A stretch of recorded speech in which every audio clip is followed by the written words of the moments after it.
You are watching LOC Times. I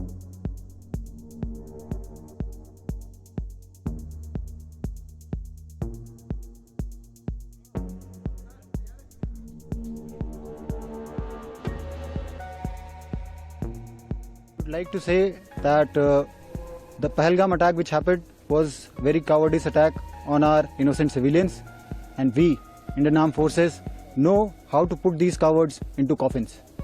And this is what Operation Sindoor was all about. Just after the Indian Army decided to launch a decisive operation against the enemy terror infrastructure, we as artillery gunners have received the orders to deploy in our op area as soon as possible. We have deployed in a very short, quick time frame and then have started preparing our defences and waited for the right moment to come. On the night of 7th, 8th and 9th and 10th of May, when we received the orders, we hell broke on enemy.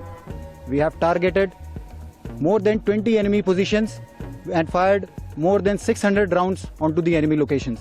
And these enemy locations were specifically the enemy terror camps, their launch pads and the enemy post which supported or facilitated the infiltration into our own motherland. For this, I would like to say that all the targets which were given to us from our higher headquarters, they have been engaged very precisely and accurately and with lots of firepower. So we have successfully damaged their men, material and most importantly their morale. Presently, we are here in a well-concealed, tactically or strategically located gun position which is ready to thwart or counter any of the enemy threats, be it their aerial threat or their counter bombardment.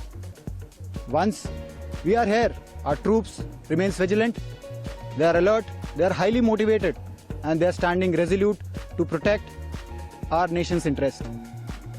I just want to tell you that our job is very simple here. That is to put orders into effect on ground by creating hell for the enemy. We have done it, they have seen it, they have suffered it and they have already felt the heat. I just want to give one message that if our enemy shows one more aggression, they will feel the heat again and I am sure they will not like it.